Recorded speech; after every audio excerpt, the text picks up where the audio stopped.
Hello and welcome back to another episode of Battlefield Breakdown. I am Blevins and you are in for a treat because we have had a really awesome event happen this past weekend. The regional qualifier for Houston has happened. It is the first and last regional qualifier for the Origins-only meta. So we get a real focus in on the first very large scale event for this meta, and also the last very large-scale event for this meta before we go into 2026 with Spirit Forged in Bologna and Las Vegas. But I'm going to be talking all about the tournament, from my initial impressions of it, all sorts of different topics there, the top 8, of course, and my overall thoughts on the event. But before we do that, make sure you are subscribed to the channel, because not only do we have Battlefield Breakdown, we've got another podcast called The Winning Point, which features myself, Casanova, Charmer, Pastry Time, and many other guests in the Riftbound community coming on all the time. We're having a great time there, and we're doing a lot of other awesome content as well. If you saw SEGCon Vegas, that was us. We put that on, at least the production side of it. So make sure you are subscribed to the channel if you aren't already. Really does help. But without further ado, let's jump on in and talk about this absolutely monumental event that we saw in Houston this past weekend.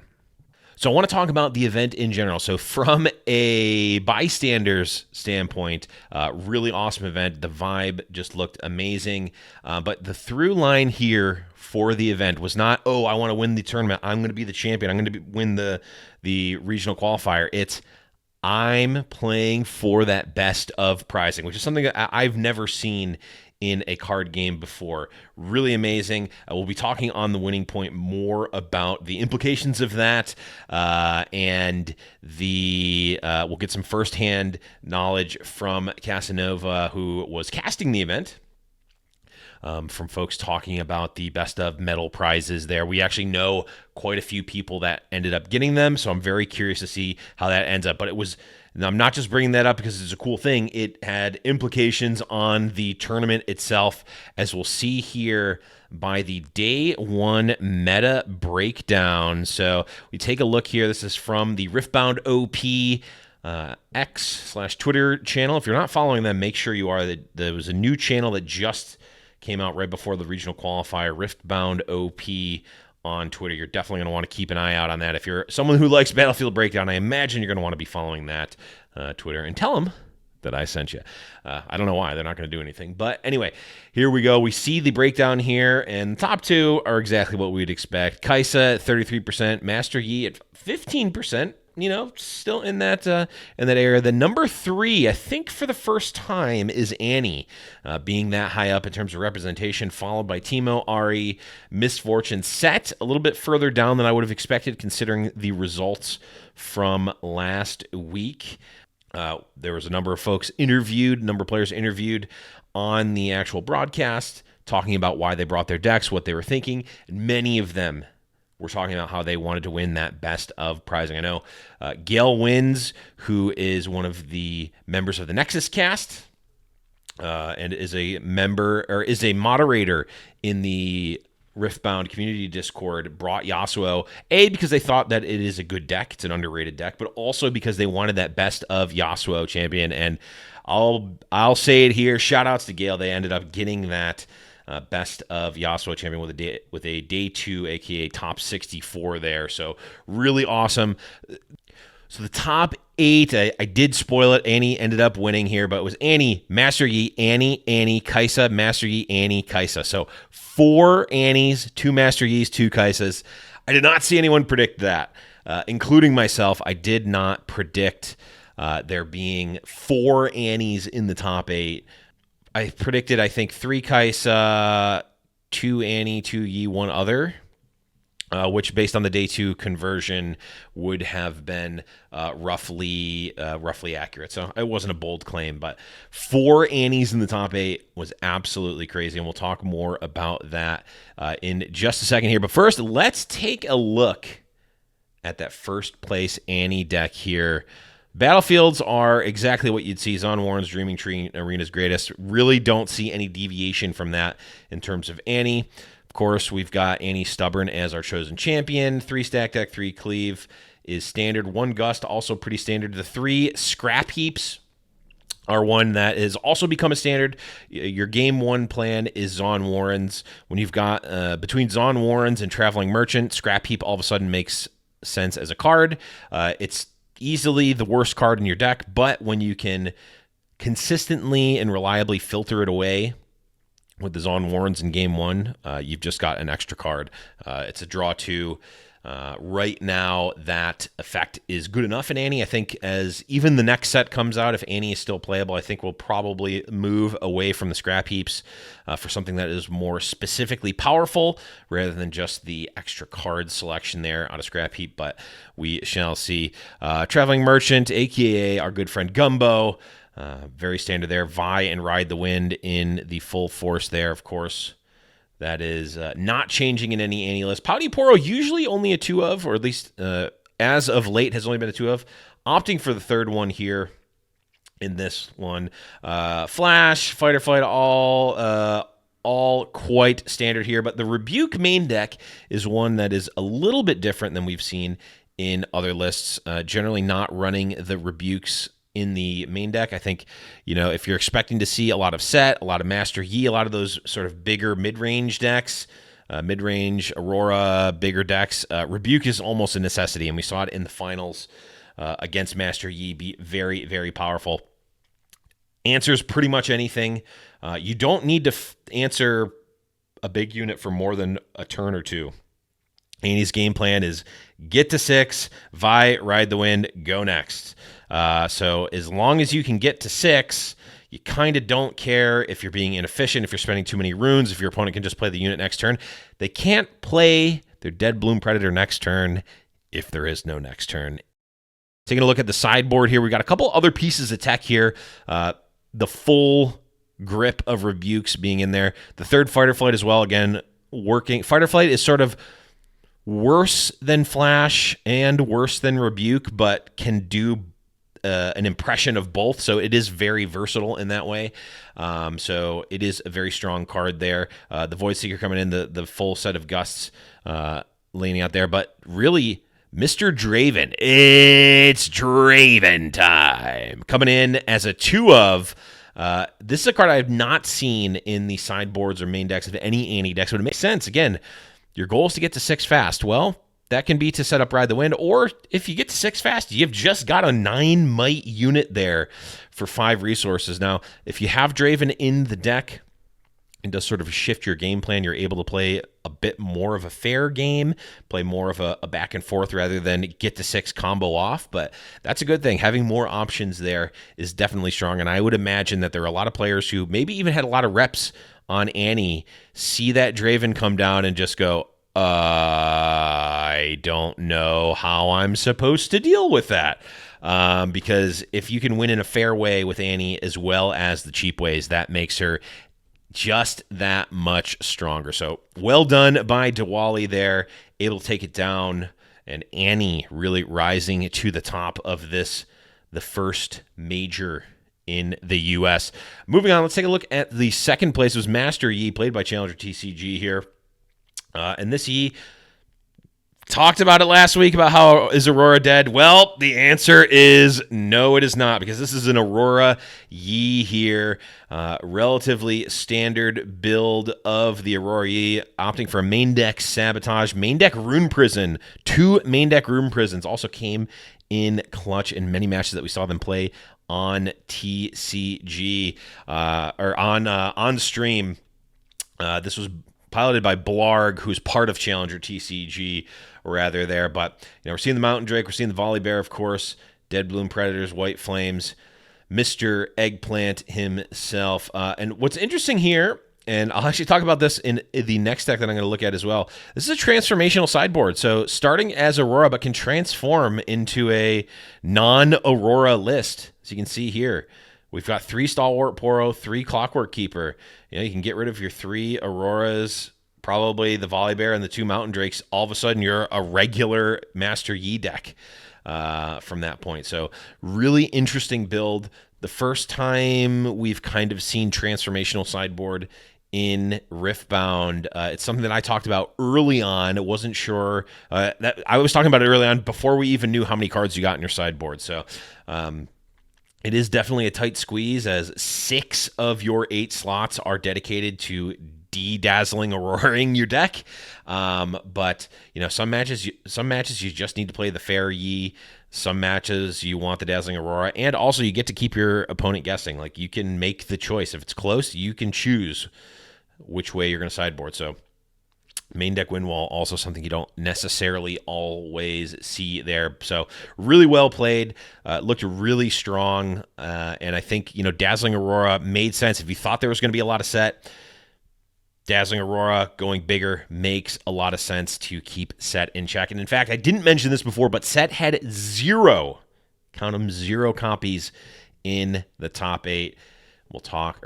In day 2. 0 copies in the top 8, obviously. 0 copies in day 2. So we'll talk about that in just a second here. But I want to take a look at one more deck from the day. That is another Master Yi deck, and that is from Clyde here. So you can see it's a standard Yi, eggplant Yi, nothing too fancy here, but it is also a transformational sideboard in the other direction. You can transform into Dazzling Aurora. So seeing not 1 but 2 transformational sideboards, one opting to start as Dazzling Aurora, the other opting to transform into Dazzling Aurora. I'm not sure. I mean, obviously starting as the deck that started as Dazzling Aurora ended up performing better in this event. I wouldn't necessarily say that that's the correct choice or the incorrect choice. It is just interesting that you have the ability to do that. You can really transform your deck into something completely different. Now, I will note here, there was a match that was I believe it was a Master Yi mirror. And because of the way that the deck is built out, Clyde needed to bring in the Unyielding Spirit in order to get rid of all of the units, because there's 3, 6, 7. I guess they didn't need to bring it in. It was in the deck. I'm not sure if maybe that was a mistake, or maybe they just they didn't want something else in the deck, but they ended up bringing in the Unyielding Spirit against Master Yi. I don't know if I'm missing something there. Maybe it's good against Challenge. No, I don't even think it works against Challenge, so not really sure. We did see it on stream. I was questioning it at the time, and I just assumed there's just not enough cards to take out, or you need to take out too many cards for the Dazzling Aurora to work. But in any case, ended up getting a top 8. They knew what they're doing. Also played really, really well. And the reason I know that they played really well, besides the fact that they top 8'd, is that as I was watching the match, there were many times that I was not only not sure why they made the play, I was actively disagreeing with the play that they made. And then it became apparent multiple turns later why they did the thing they did, why the thing that they did was better than my initial thought, and they ended up winning because of it in a couple of instances. So I love to see that. I love to see these high-level players coming in from multiple games as well, coming in and doing well in Riftbound, enjoying the game just like we all are. So that is the top 8 here for the Houston Regional Qualifier. Let me know what you thought about the decks there. That was really kind of crazy here. Transformational Yi sideboard. I mean, just last week from the 2 big events we saw, or I guess it was 2 weeks ago. Just last tournament week, which was a couple weeks ago, we had SCGCon Vegas and the CCS event in Atlanta, where Sett sort of broke out into the West. We saw Sett perform very well in the online tournaments before. We saw Sett do very well in these online tournaments in the West in English on TTS, and it really didn't translate into China. We saw Master Yi be absolutely dominant, or at the very least heavily represented in China, which sort of kept the Sett out of contention, which then, one thing leads to another. We don't see Sett, we don't see Annie in China. We come to the English release. We see a lot of Sett last week. We see a lot of Annie this week. I wonder how it is going to line up for the remainder of what are really just going to be. There's no more majors, so I'm interested to see what big events we're going to see. I know there's a few sort of minor events that are out there, a few in-person events, and of course there's always weekly events. There's bigger, 1Ks here and there too. So those are always awesome. Not sure what we're going to be doing in terms of battlefield breakdowns. We'll probably only be covering the bigger events, but if there is a big event, if there's a 5K, 10K, that sort of thing, that is a big broadcast event, happy to take a look at it and at least keep a pulse or keep a finger on the pulse of the meta. So if there is one, let us know in the comments, and I'll definitely be checking it out. But before we go, got a couple of takeaways here that I've sort of alluded to throughout this video, but we'll wrap them up here. First, Annie's the new black. Annie is here. Annie put 4 in the top 8. The only other decks that have done that, of course, are Yi and Kai'Sa. So is Annie S tier? Has Annie dethroned Kai'Sa? Are Kai'Sa and Yi on the way out? Annie the way in? Don't necessarily. I'm not jumping to a conclusion after 1 week. That is something that I know better than to do. We've known that Annie's been on the radar for a while, sort of been growing in popularity. I personally picked up the deck mostly because it's the deck that I could build in person. And I've really enjoyed it. It is very powerful. It is very fast and consistent, and that is it is very fast and consistent, but it's not an easy deck necessarily to do super well. There are a lot of lines. There are a lot of different decisions that you can make that can lead you to winning or lead you to painting yourself into a corner and not doing well. And I found out the bad lines to make, so I feel like I've learned a lot just from playing the deck, but it is a very strong deck. We saw in this very tournament, it does struggle against certain things. If a deck can get established, can get on the board, can get multiple units on the board, can protect them, Annie struggles. Annie struggles generally against the defy decks. Most of your spells, basically besides the Rebuke, can be defied, and those can be backbreaking. If generally you're relying on cards like Flash or Fight or Flight to protect your units, to get points aggressively and then back off to protect your material. Well, if you're using a Flash to save 2 of your units, Defy can stop that. That's a 2-for-1. And it's actually a 3-for-1 because you're killing the Flash and the 2 units. So it ends up being really backbreaking. Now, you can still come back as Annie, but it's not great. So it's a matter of, are you able to come out fast enough and hope that your opponent doesn't have the correct combination of cards? Is that consistent enough to keep Annie at the top, or are we going to see a lot more Yi coming up here and holding the Annie decks at bay by getting on board early and keeping them from coming online and getting those 6 points? Not sure yet. I mean, we'll have to see. I'm actually not sure that we will see, again, for the reasons I mentioned before. Not sure how many big events there are going to be for this meta. I would imagine a lot of the online tournaments are probably going to be playing Spirit Forged because you can. So we shall see, but it is interesting nonetheless. Kai'Sa is maybe not dethroned entirely, but it looks like maybe it needs to scoot over, as there is another deck up in the S tier. And once again, the meta has naturally diversified. Nothing really changed. We've not seen any new cards. There's been no, buffs or nerfs like any other game. The meta has naturally sort of developed itself over the course of the week. Every single week that we've done an episode, there has been some sort of change, whether it is Kai'Sa versus Yi versus other decks versus Sett versus the Yi sort of developing what they're doing, sort of finding the area where they're good in the mid-range. Eggplant Yi, now Aurora's back up, Aurora's down, aggro, blah, blah, blah. Sett rising up, Annie now. Time Warp, Kai'Sa, Cathian, all that stuff has happened every single week. We've seen the progression happen. Even if it's the same handful of decks, the meta has progressed when you take a look at it, and it's been really awesome to cover, even if people look at the headlines and see, oh, Kai'Sa, it's just Kai'Sa Yi. Even that is not true, which is really interesting. I mean, we even saw this week, Yi is back in a way that they weren't really in the previous tournaments. Just last week, and Aurora is back. We thought I talked on this very show about how Aurora might be dead. Clickbait activated. Maybe Aurora is back. Is Aurora back? I am curious. It's just interesting to see that it is still playable, that it can be playable. It's not just a meme. We saw Misfortune even doing well. We saw the Volley Bear, obviously. Volley Bear day 2'd. Again, the player was talking about how they were playing for best of prize, and that doesn't matter. It doesn't matter what your intentions are playing. If you do well enough, you can be in the event. You can progress through.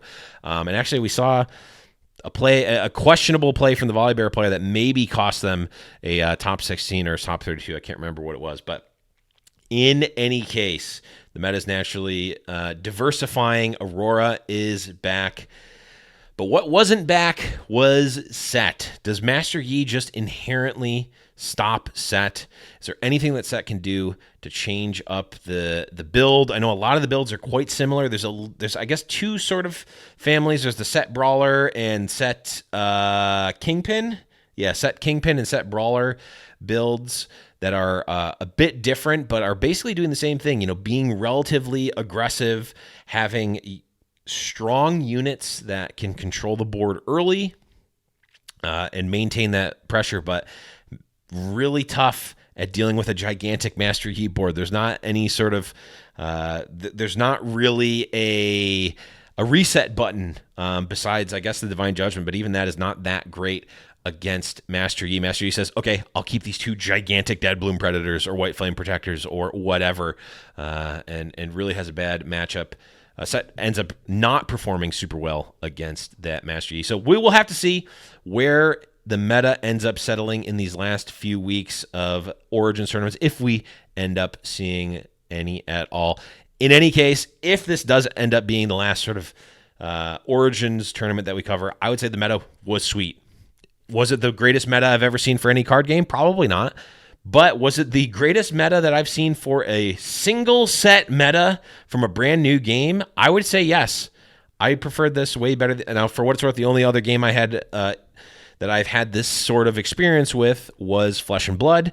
But this set feels so much more, pardon the pun, fleshed out than set 1 of Flesh and Blood. It's very different, I know. Flesh and Blood people don't at me, but it feels so much more diverse and fun and exciting for me, at the very least, than other base sets from other games. So let me know what you think in the comments below. Again, a lot to cover there. It was sort of an intro and a conclusion to Origins in the West, but I really liked it. Let me know what you thought about Houston in general, the metal cards, what decks are good, etc. I want to know it all in the comments below, because we do have that mailbag section on the Winning Point. And yes, I do sometimes pull comments from the Winning Point. So let me know what you thought in the comments below. If you haven't already, please do subscribe to the channel.